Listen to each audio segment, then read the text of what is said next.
name is Elizabeth Peterson. I'm the director of the museum here at OU, and very happy to be here at this incredible little school. I want to let you know we've got a couple of different lectures happening. The next one for next week will be Jorge Fernandez, who is with Metro Atlanta Chamber. He's the Vice President of Global Commerce. But when he first came to the U.S. through Miami, it was through Operation Peter Pan. He was 10 and his sister was 17. So they were happily reunited with their parents. But he had quite a trajectory coming here. He was also a VP at Delta.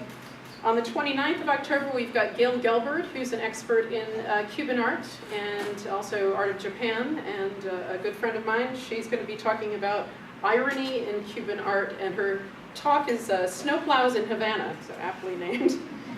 And then we've got our own Nick Marr, who's right here, who's going to be talking about Cuban independence and the real absolute connection of baseball and the import of baseball into Cuba at the same time of the revolution, which I think you're also going to touch on, Hoji. So most of you here know Hoji, and I see he's got quite a fan club, and having met him for about 5 minutes, I understand why. I have a feeling that I'll be asking him for recommendations and advice pretty soon in my career. But Hoji, am I going to say your name right? Hoji Silva Miret. Hoji Silva Miret is a very new immigrant to the U.S. and just within the last year. He's living in Brooklyn and arrived in New York in the dead of winter, and I'm trying to tell him it will get better. New York is a tough city, but it won't eat you up. Atlanta is much more calm, so this is good that you're getting a reprieve.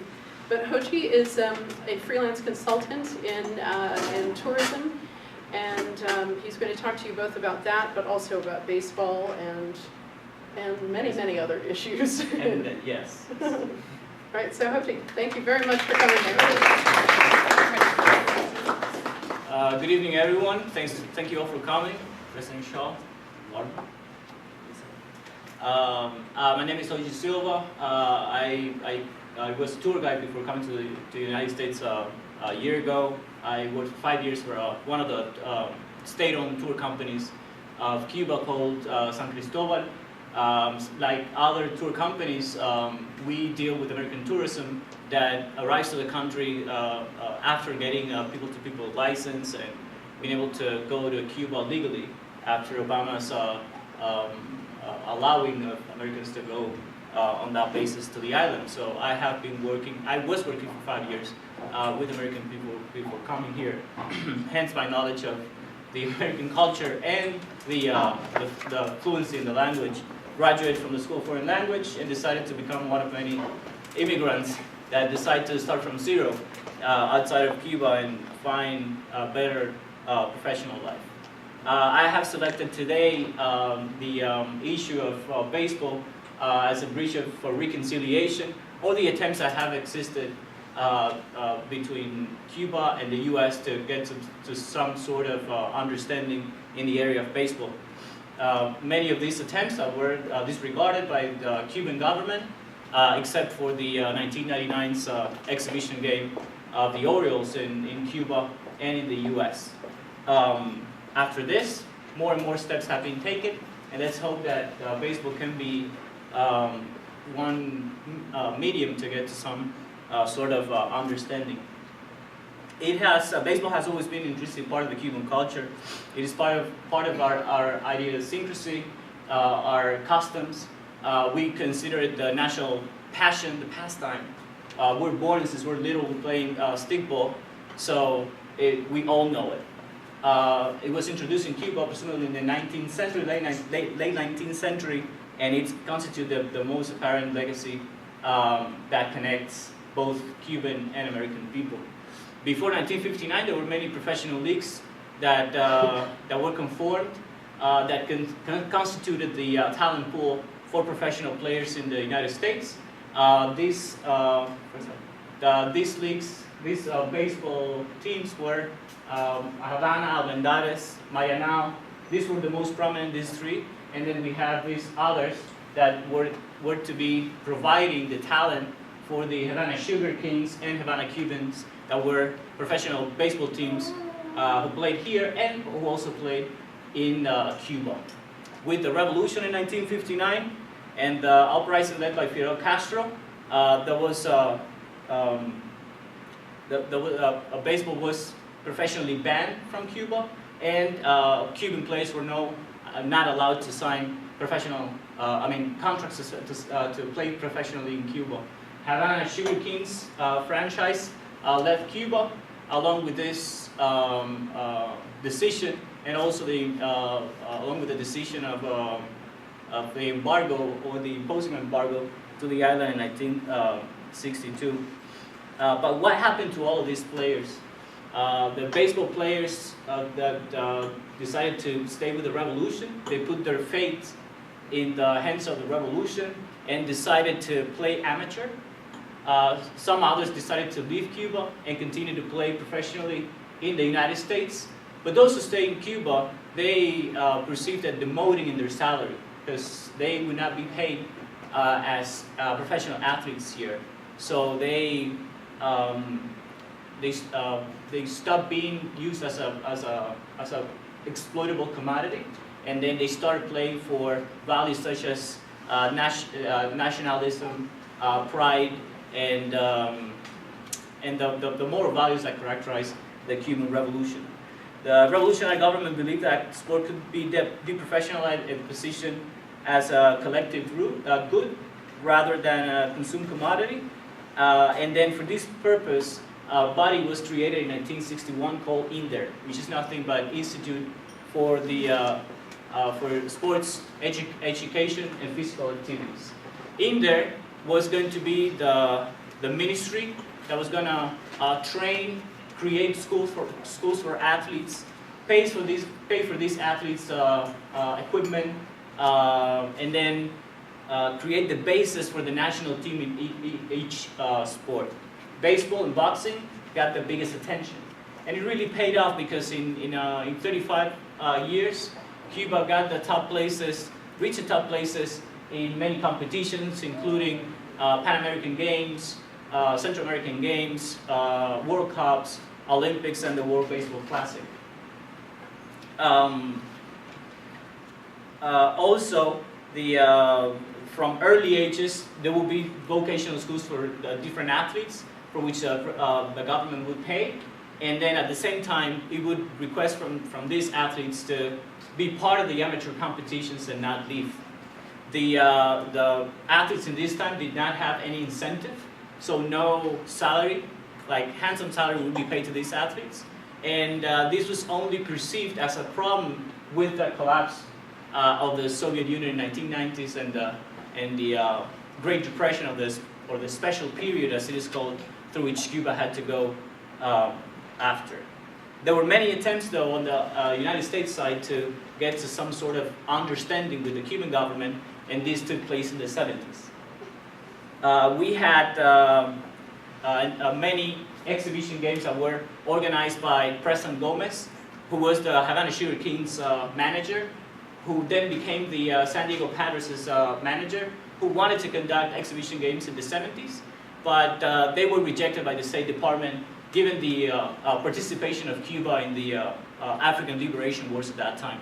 Cuba, in its program for internationalism, lent a helping hand to African countries in their decolonization process, and because of this, exhibition games were not going to be taking place, at least not in that decade. Secretary of State Henry Kissinger also opposed to a U.S.-Cuba game. This was an amateur game in 1976 and 1977. We also had Houston Astros trying to conduct tryouts and clinics, baseball clinics in Cuba, something that is today a possible idea to get to some sort of understanding, but didn't happen but because of this political implication that stood in the way always for the two countries to have some sort of talk. It is important for me to point out that the MLB, after the Havana Sugar Kings and the deprofessionalization of Cuba, decided to be part of the embargo and not allow Cuban baseball players to sign, or scouts to talk or sign any Cuban players within Cuba.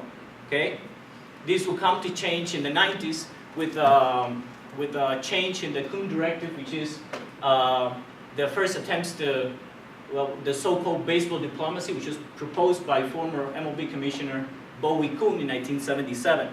He wanted to use baseball as a means to show people the Cuban values, I mean the American values to Cuban people, and in a way to bring baseball, use baseball as a medium to create some sort of democratic transition in Cuba, which is the purpose of embargo in the long run. So this was rejected, this baseball diplomacy idea, and then was perfected after a few years. And this could be also one of the solutions to the lack of the lack of understanding between the two countries. Cuba rejected all these attempts in the 70s, arguing that they compromise the values that have always characterized Cuban ideology, which are like self-determination, sovereignty.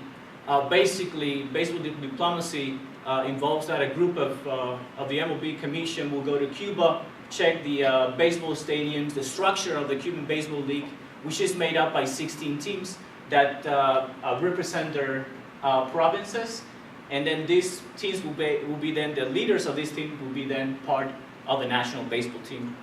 The INDER has a very careful selection of the players that are going to be leaving Cuba and competing outside of Cuba, so that these players won't be potential defectors. This is a byproduct of the 90s and the collapse of the socialist bloc that actually put players to think and decide if they wanted to stay playing for values and something that's abstract to the consistent value of the dollar. So, so many of them adventured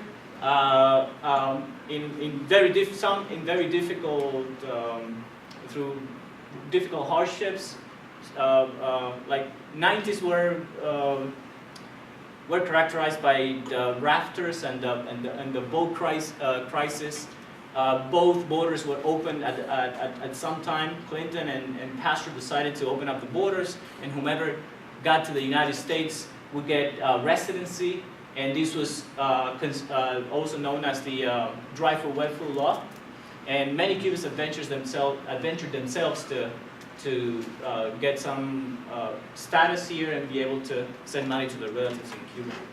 The first one of the baseball players that did this was René Arocha. And René Arocha marked an era of an exodus that was going to include 80 baseball players in the 90s until today. More than 200 baseball players have defected to the United States historically, and 90s and 21st century saw an increase, like a very big increase in this number, and there weren't I would say there weren't steps by the Cuban government to make this transition easier for them. They were just common Cubans that would take a boat and go to the U.S. or try to go to the U.S. The René Arocha model proved that the MLB rules were not including the baseball players or what to do with the Cuban baseball players that defected. René Arocha, upon arrival to the United States, asked for political asylum. He got it. He was given residency, but he had to be part of the June draft. The June draft means that the amateur players are going to be then turned into professional players. So if you get to the United States and you get residency, you have to be part of the June draft. Okay, so René Arocha marked the beginning of that era. El Duque, on the other hand, found a way around that rule thanks to the help of agent Joe Cubas, who went around that and found a loophole, and he found out that if these players established residency in another country, they could enter the United States as free agents. And this model, El Duque model, has been followed by many Cuban players that have left historically, and the MLB is very concerned about this in trying to find a new regulation for Cuban baseball players so that other teams that don't have that much money can also by Cuban baseball players, not at a high cost that LA Dodgers or Boston Red Sox pay for Cuban defectors. Everybody following so far? Oh, yeah. This is what I would say. This is what I would say in the middle of one of my tours. Following. For those who don't know, Cubans who get to the United States, they arrive and then they are part automatically of the Cuban Adjustment Act. That was enacted in 1966 during Johnson's administration that grants the residency for all Cubans after a year of living here under parolee status. This is what I did. I didn't run through the border. I just showed up, presented my documentation, and proving that I'm Cuban, and then I was given a parolee card. I'm not allowed to leave the United States, but I'm allowed to get all the benefits that that getting residency entails, right, after a year, and then I will be able to come back to Cuba. Rules were more difficult before, because if I left Cuba, I wouldn't be able to come back. So the Cuban government put it very difficult for me, but with the recent changes, that has also changed. So I'm able to go back to Cuba before the second year, and I keep my rights as a Cuban. So Cuban baseball players now can do this, and this is, I would say, these are steps that the Cuban government is taking forward to get to some understanding and allow Cuban baseball players to come back. El Duque was able to come back. Jose Ariel Contreras, the pitcher for the Chicago White Sox, was able to come back very recently too, after being called many names by the Cuban government, like defector or traitor, and many other names. The Cuban government has always been for the lifting of the embargo and blaming embargo as the main cause of all these problems. And then on its own side, there are many positions by the Cuban officials to keep the status quo, because they don't want to lose control over the potential of all these athletes. Like the use of words like brain drain, it's more like controlling the potential that you already have, because the government pays for the education. Okay, all of us in Cuba go through free education, and then the athletes are like assets for the Cuban government. And today, this sports is used as a way of export in order to improve economically in Cuba. So with this, many contracts were signed with countries like Nicaragua, Venezuela, Bolivia, Japan, China, Taipei, and then we send to these countries coaches, athletes, to play in their professional leagues, and then some is given back in the form of goods or money or some taxes on this player's salary. It's also important to say that the Cuban government currently keeps the salaries of the athletes. The athletes do not keep their salaries, only a percentage of that. In return, they get special, say, advantage. They get a house. They might get better salaries in Cuba, better position in Cuba, recognition, okay? But in order to coordinate the activities as such between the Cuban government and another country, or the United States specifically, the INDER created this group called Cuba Deportes, which was in 1993, that coordinates everything that has to do with the international relations of Cuba. So, if say a college baseball team in the United States wants to play in Cuba, it has to have the consent of Cuba Deportes to be allowed in the country, which makes it very difficult and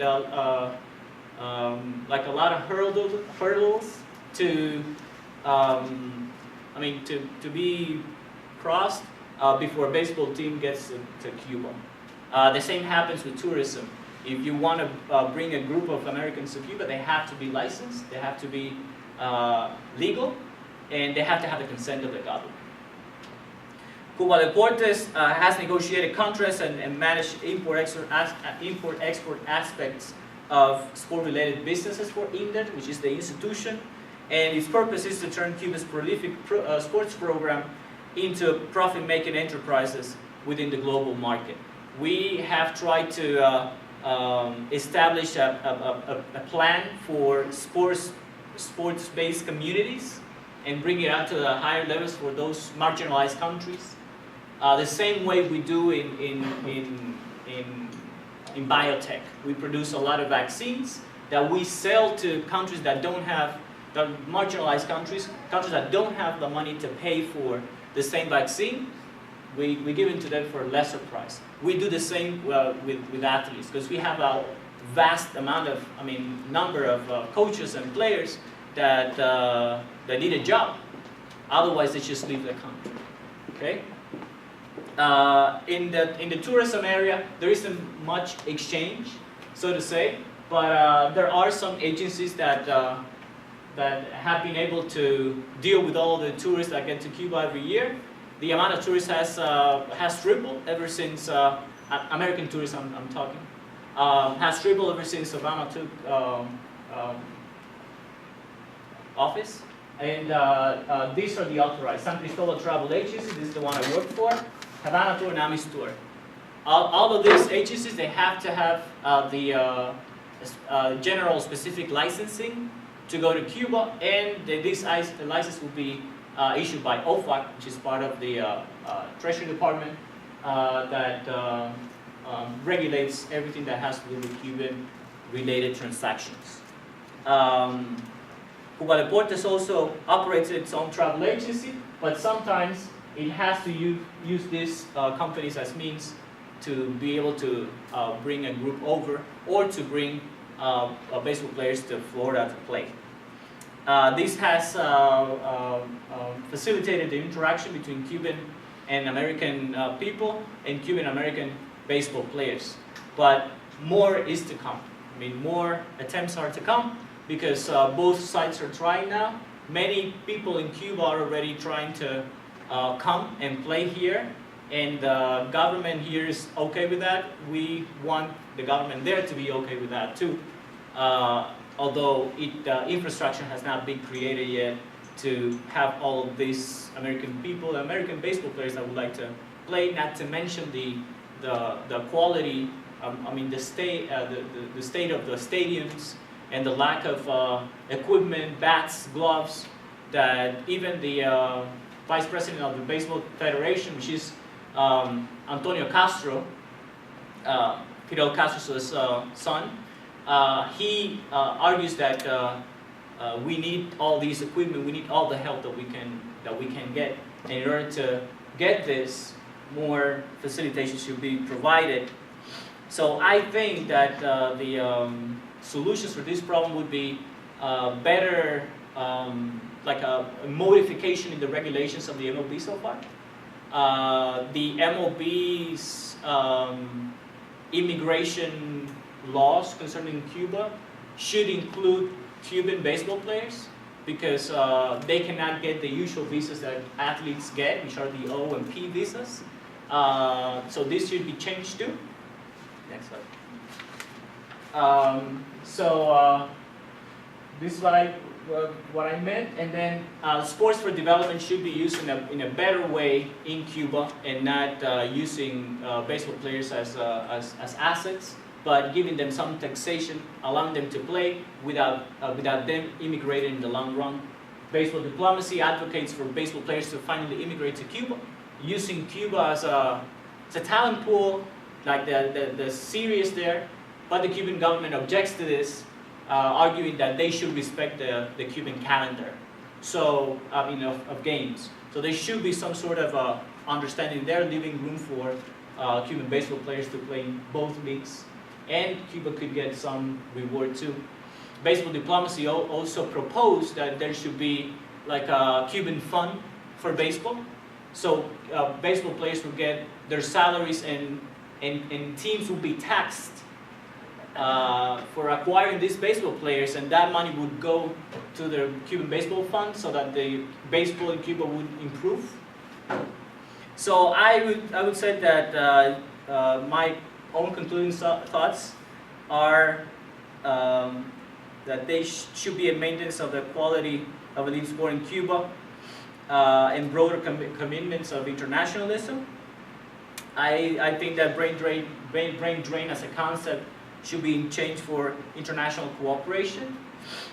And I think that this has already started because recently Raul Castro allowed for Cuban baseball players to come back, and Jose Enrique Contreras is just a mere example of that. More baseball players are returning soon, including Yasiel Puig, Erisbel Arrueba-Ruena, Rusnay Castillo, who are like the newest acquisitions of Boston Red Sox and LA Dodgers respectively. So, could this drop in the Olympic performance of Cuba have to do with the defection of the athletes?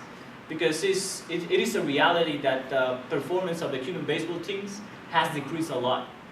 A lot. Even Industriales, which is the Yankees of Cuba, has lost all of its stars because all of them they wanna come to the United States. So I would say yes, because of this problem with the defection of the baseball players, we have had a major drain in our talent, and we should try to get to some sort of a talk.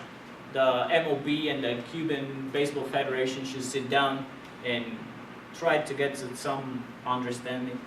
I would like to finish this talk by showing you the latest attempt to this, which is a game that was organized between Industriales baseball players and in Cuba, from Cuba, and Industriales baseball players here.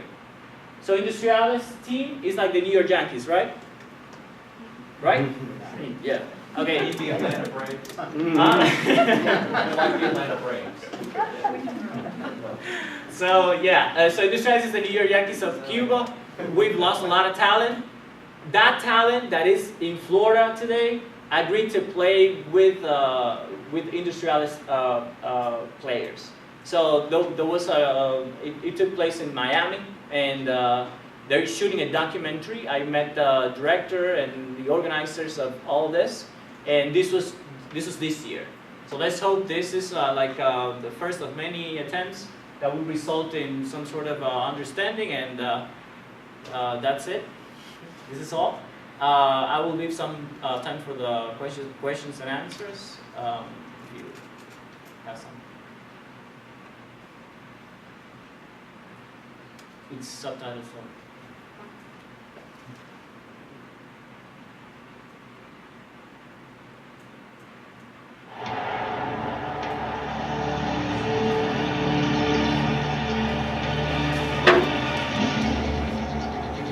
La pertenencia a un equipo deportivo es como una maldición que lo persigue a uno para toda la vida.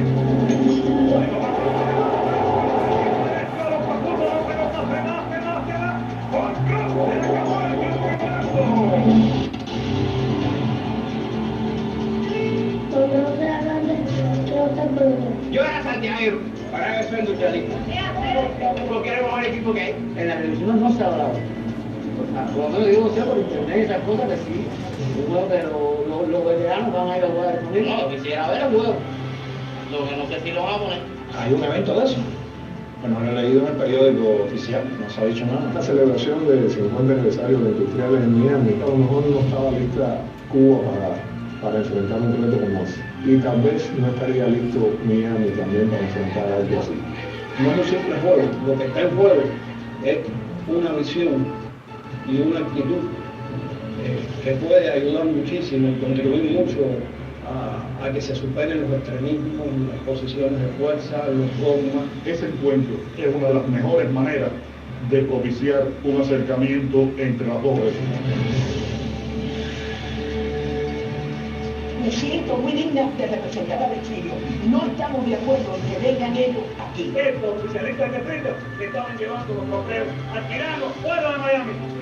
Cuando se abrió esta oportunidad de poder venir a este encuentro, bueno, lo primero que pensé fue en mi hijo, hace 1 año y medio que no lo vi. Cuba a Miami, y ahí están los testimonios de los abrazos, de gente que hacía mucho tiempo no se veía. Después que se van de aquí, aquí no se van a ir, ¿me entiendes? Ya lo borran de los números, lo borran de aquí, lo borran de allá. Ese criterio de exclusión de que todo deportista cubano que abandona el país ya deja de ser cubano y deja de ser deportista. Fueron estelares, lo mismo en el equipo industriales que en los equipos cubanos. René Rocha fue la figura que se echó el peso, digamos, de los deportistas que viven en el siglo XXI en sus hombros. Es un hombre que ha dejado bien claro su posición política, él estuvo muy por encima de todo. Me hubiera gustado enormemente ser jugador de hoy en día. Como un artista le gustaría estar en Hollywood, le gustaría jugar en Grandes Ligas. Yo no sé cuántos millones hubiera podido ganar en Grandes Ligas porque no sé lo que es yo. Nosotros estamos preparados para esperar otras cosas, ¿no? No somos políticos, somos deportistas. Vivimos en el son de amor, de cariño. Ha habido su contexto y sus problemas, pero creo que alguien tiene que dar espacio, bien sea los aquí o bien sea los allá. Y sería lo más lógico, pero además lo más grandioso, que ese juego también pudiera celebrarse en La Habana. Yo estoy convencido que el pueblo fanático lo van a recibir como nación. Como se llegue a que cuando se vaya a conformar el equipo Cuba para el próximo clásico pudieran participar los cubanos que están fuera de Cuba. Llegué aquí, hice lo que yo quería, y me siento contento. Un dolor tan grande, yo nunca he podido olvidar eso. El problema era que yo tenía comunicación con una persona que no era afable para la revolución cubana. Me separan de la selección, y pensé que ya se había acabado mi carrera. Pienso que ellos siempre han vivido en el corazón de nosotros. El Duque, me imagino que esté implicado en esto del lado de allá, que sea uno de los protagonistas. Hay muchos peloteros ahora que están aquí en un país libre como Estados Unidos, que no quieren relacionarse con sus peloteros de toda la vida. Sí, como no. Sí, la verdad, sí, es muy triste que no está. Mucha gente que en lo más íntimo de su corazón son cubanos y representan a Cuba como quiera. Que Cuba ha hecho cosas malas, no, eso ya lo sabemos. Que nuestra oportunidad de líder ha sido la tuya por si acaso y han estado cambiando fuerza de contingencias que no debieron haber sucedido. Ojalá que cambiara por contingencia, no les quito fuerza moral. Yo estoy identificado con el proceso revolucionario. Ese señor se tiró esta red. Eso es una lesión. Por cuestiones personales de mi vida, no he realizado más nunca una protesta, pero puede cumplir, vuelvan a cumplir.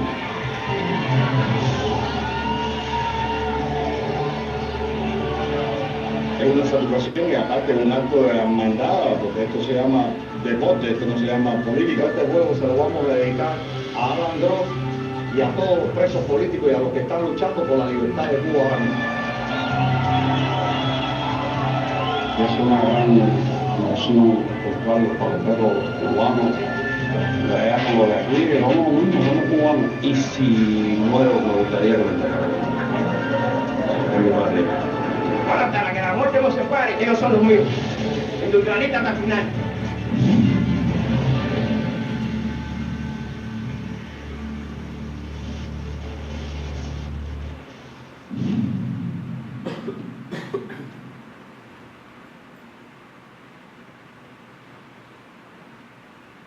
Well, that was a teaser of a documentary that's not finished yet because they're still gathering funds for the documentary. So the name of the title of the documentary is "Playing Under Protest." Just to point out that that guy that was like with the sign, he first time he came out on a game because this is one of the guys who is paid by one of the organizations in Miami, Florida, to promote information against Cuba and the lack of democracy in Cuba. So he boycotted one of the games during the Atlanta 1996 one of the games here in the Olympics. So he jumped out, and that was his first time. He jumped out to the field, and he repeated it a couple more times. So it's just a remark. So this documentary explains how the industrialist athletes from Cuba got together with the industrialist defectors here after so many years of not seeing each other. So it was a very emotional reunion. Okay, do we have some questions from the audience? I'm interested in just speaking a little more about the drain of talent for the actual 16-team league, because it seems that as sort of culture and life and entertainment, that Cuban baseball is enormously important. There must be pretty mixed feelings about, it seems like on the one hand, there's this anxiety about losing that kind of talent. On the other hand, there's kind of pride in seeing Cuban players go and play on the biggest stage and getting the biggest rewards for this. So is there a kind of a popular opinion about these issues that you're bringing up, and an anxiety that maybe the decline of this sport must be hurting, you know? Yeah, the usual opinion, the popular opinion amongst people like you and me, is that players should leave, players should conquer, players should grow in their skills, and if the way to finding that growth is coming here to the U.S., so be it. And now the opinion of the Cuban authorities remains the same. Some has changed. Many of the officials today claim that there should be some sort of a contract between the MLB and Cuba, so that players can play for some time here and then go back to Cuba. And then Cuba will get some money off of that. But still, the ones in power, they don't want to lose the athletes as a commodity. So that's why when international competitions take place, they are surveilled to the point that cannot leave the hotels with their passports. So because scouts are everywhere but Cuba, just picking the talent, and they know where the Cuban players go, so that they can recruit them there, and they can get them to leave, defect and establish residency elsewhere. And Cuban players want this too. So now the athletes that are being formed in the high performance school of athletes, that's the name it has in Spanish, the athletes are using this as a way of living, like as a way out. So if you're good enough, you're going to leave the country, you're going to get to the MLB. So they're not playing that much for the love of the game or the love of communism in this case. So they're using that as a ticket. Can I follow up quickly, which is, it strikes me that if Cuba's had, and in a kind of ironic way, the government has been commodifying their baseball talent and actually making money by having these baseball relations with everywhere other than the United States up until recently. But they're also losing some of that talent in doing that. And it seems at some point, Cuban baseball as a commodity loses value if the players that are coming up in the Cuban league can't have the competition. How are they going to keep that edge that makes them, so Cuban baseball players, there's almost a mythos about them, right? They're sort of per capita, they're about the best baseball players in the world. But if the leagues in Cuba aren't that good, how are they going to maintain that reputation? There's so much talent. Like just to make it to that league, you have to go through 2 divisions. And then it's so difficult, like so hard. You really have to be good. That's why American audience, when they go to Cuban baseball games, they're like astonished because it's so good and the conditions are so poor. But the athletes will be playing today, for that incentive. Now, how they're going to keep the edge? They're going to try and improve the baseball training at a basic level, like 13, 14, or 15, 16 years of age, before they get to the juvies or the majors.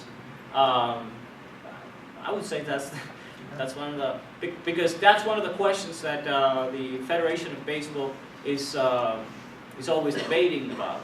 How we're going to keep the quality, because we don't depend on the audience. Your league depends on the audience because they're the ones that buy the ticket.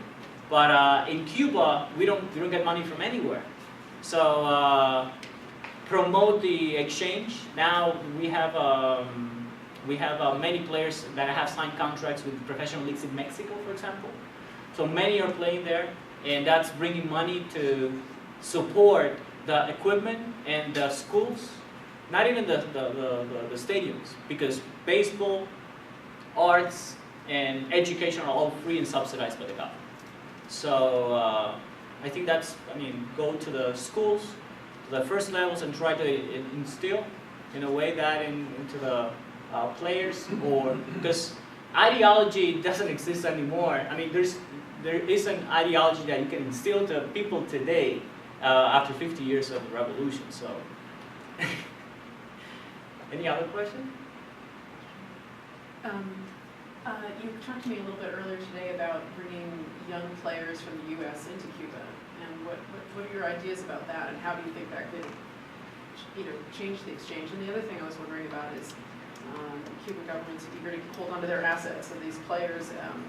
Why not try to increase the percentage of the salary that the Cuban players receive, or their perks and benefits? Okay, so first question. These filmmakers, the ones who organized the game, one of them that was interviewed, he's the president of this group called Somos Cuba, that has an office in Miami. Somos Cuba has a license as a travel service provider, so it can provide travel services for Americans wanting to come to Cuba, or travel agencies that hold a people-to-people license. People-to-people license can be general or specific. Specific meaning humanitarian, religious, educational, so as to facilitate the people-to-people interaction. Okay, so people-to-people license, travel agencies need a TSP to be able to go to Cuba, because the TSP will be arranging charter flights, visas, and the medical insurance. So Somos Cuba is this group that not only has brought the baseball players, but also artists, comedians, to perform here. So I'm starting to collaborate with this group, with the president of this organization, as a sales agent, hopefully soon. And then I will be talking to different high schools, because I worked with, in my time in Cuba as tour guide, I worked with many high schools and universities, this one included. And then I will be talking to them to see if they want to promote this type of exchange at a high school, college level, because this doesn't exist. But the only thing is I have to get the approval from Cuba Deportes. This is intricate. I have to get the approval from Cuba Deportes and the Cuban authorities to be able to bring them. And I need to also get the stadiums and get the places where they're going to stay. So it's still kind of difficult, but it's possible. And it's not done yet by anyone, because most of the tourism from America that's coming to Cuba is conventional tourism, which is tourists that go for a 7-day program or 10-day program, and that's all. But to be a specific type of tourism in baseball, not quite yet, or widespread yet. It has been done, but not as universal as it could be. So I'm trying there soon. And then the percentage of salary. Yeah, your second question, yes, it has been done. The Cuban government has increased the salaries of the baseball players, but it's not so significant. And it has no comparison to the millions of dollars they get here. I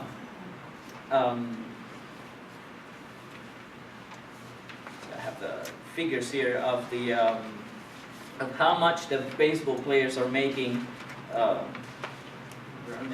Okay, the newest acquisition was Rosinay Castillo, who's like a utility player, and he was acquired by Boston Red Sox at $72.5 million for 6 years.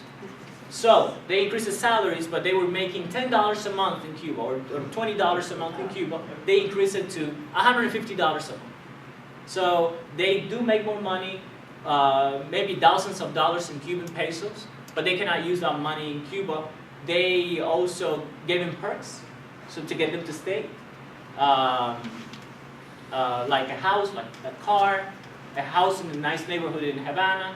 Many players live in other provinces, not Havana, so they gave them like a house in Havana so they could, move to the city. But this increase in their salaries is not getting them to stay. Many of them are looking for more sophisticated ways of defection, and that don't include a boat, for example. So many of them are getting just visas to leave the country, or they just arrange some sort of get out or getaway at an international competition.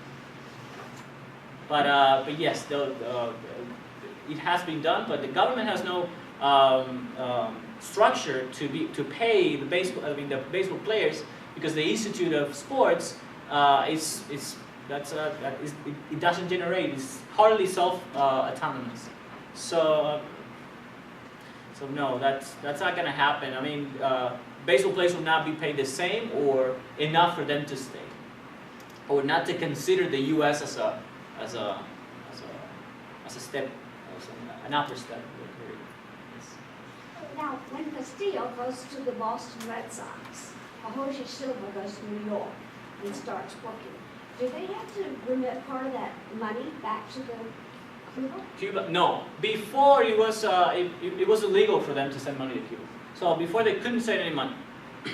Then it was like you can send this much money a year or this much money a month. Now you can send as much money as you want from both sides, and this has been good for both countries, because Cuba's second way of income in liquid money is remittances. So I get to New York, I start working, I send my money to my mother, and she can receive it. So Rusnay Castillo, once he goes and gets all this money, he'll be able to send money to his relatives in Cuba, but I wouldn't say by the hundreds of thousands. Well, the Cuban government doesn't take any of it, does it? That's what I was wondering about. If he wasn't smart about it, the Cuban government would take part in that. But if he's smart about it, like if he uses Western Union, because we have so many differences, yet Western Union operates with Cuba. So these are things that I still haven't been able to figure out.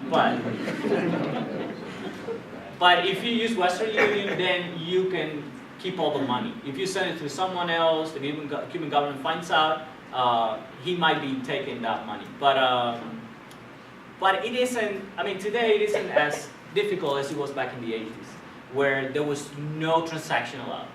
So they're not like watching over, like the way they did with a Duque. Like a Duque was, banned from Cuba for a long time because of having defected. It was the top Cuban pitcher. But today, it doesn't happen the same way it did before. But money-wise, we can send it. That's the main reason why Cubans leave today. We don't leave out of political reasons. We leave because we want a better living situation, better economy for us and our families. Because we don't really keep, ideology that, up there as our fathers did like 20, 30 years ago. Any other question? I just have to say, if I understand what you said, that I have to admire your approach and the way you're coming to our country. I really appreciate that. And what will you do ultimately after you've been here? I know you're working to go back, but will you then go back and forth? Or what do you do? Yeah, well, I'm the new, I'm like the new generation, right? I'm not the 70s. I'm the 80s. Not the 90s, because same as in the U.S., education is like losing ground. Like people are not studying the same way they did before. Instead of grabbing a book and reading it, they go online. So we have the same problems that you have with education. So I'm the last of the good students. Yeah. I went to college. My teachers, I look up to them. That kind of thing. Yeah, they were like really harsh on me. So as a new generation, as part of the new generation, I decided to put myself on hold. Most of the people my age already started life in Cuba, because we're that way. We start having children and creating a family by the time we're 25. But I put myself on hold because I put my professional life before that, and my family also before that. So I decided to come and let everything, leave everything behind and start from zero. Try a different area, because I'm a linguist, graduated from the School of Foreign Languages, and then there isn't much to do as a linguist other than write a book. And perfecto's already been written, right? So I'm trying something different.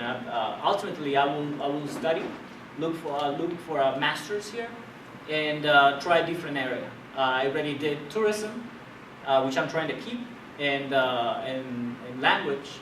I'm trying to get a master's in business or something that has to do with business. because this is what's gonna bring development to Cuba. I'm trying to foresee that change that's coming to Cuba that people have been waiting for 50 years, right?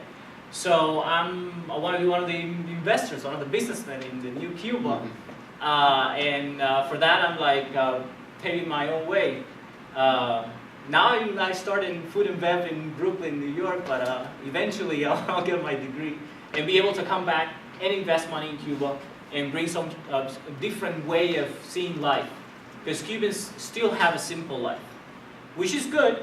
I mean, having a lot of things, it isn't so good sometimes.